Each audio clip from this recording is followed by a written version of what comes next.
I was born and raised here in Utah. As a white male living in Utah, it's pretty unnatural to not be part of the LDS religion. So the fact that I was separated, going through schools and having friends from a lot of kids here. And it put a bit of a damper on religion for me. I thought, growing up here, because that was the main religion, that's what all religions were like. So I never really got into it. My grandmother was Catholic, but she didn't push us. She didn't, try to get us to go to church. And I'd go to mass occasionally, but it was nothing there for me. I grew up with a father who was atheist. So religion really wasn't talked about in my home. So I really didn't have much of a view of God. My father did start to date a lady when I was a sophomore in high school. And she attended a Baptist church in Sandy, Mountainside Baptist Church.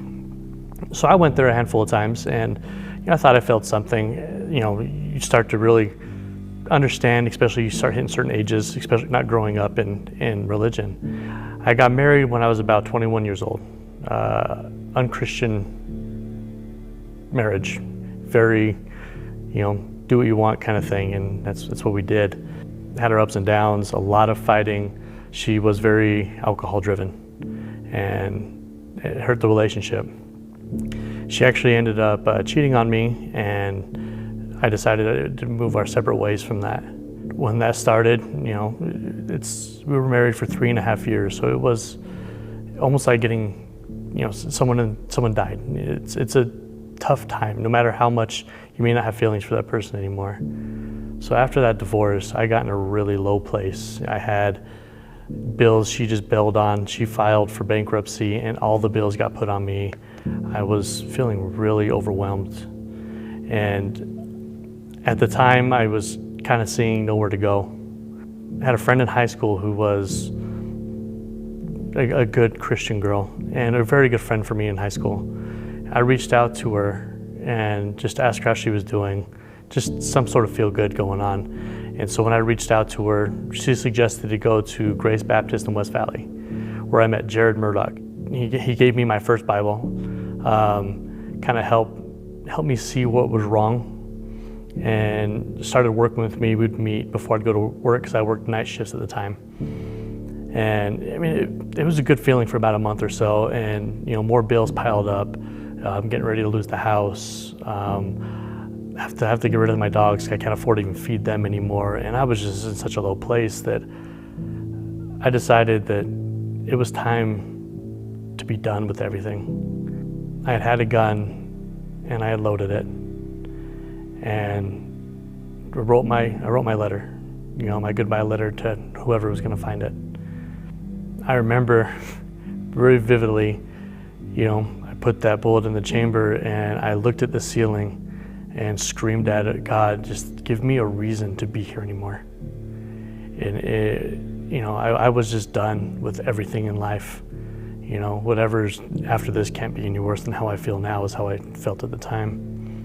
And that same friend that suggested that I go to Grace Baptist Church at 3 o'clock in the morning for some random reason sent me a text, letting me know how thankful she is that I'm back in her life and that I'm pursuing a life of God. And if that wasn't a sign from God, I don't know what is. I remember sitting there and just crying, and I took the gun apart and put it away and got on my knees and just thanked him. A couple days later, I got up and just needed to go for a walk, kind of clear my head. And I remember just stopping, sitting in this park, and just bowing my head and just praying and thanking God for what he did a couple nights before, and asking for Jesus to forgive me for my sins.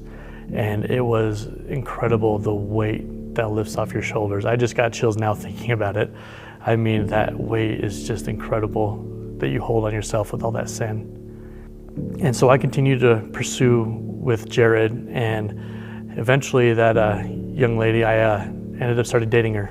She's now my wife, and her grandpa was the pastor of Trinity Baptist, which is now Gospel Hope. I remember him just getting up and giving me a hug and saying, God saved your life more than once that day.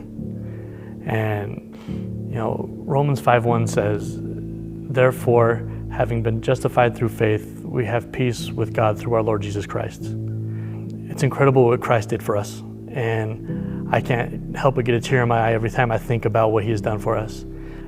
I was saved more than one time that day. Christ saved my life when he went up on that cross, saved my life again when he had Nicole text me. So I thank Lord every single day for that. There is always hope. Christ has proven that what he did on the cross for us and his sacrifice for us is nothing but hope and grace for us.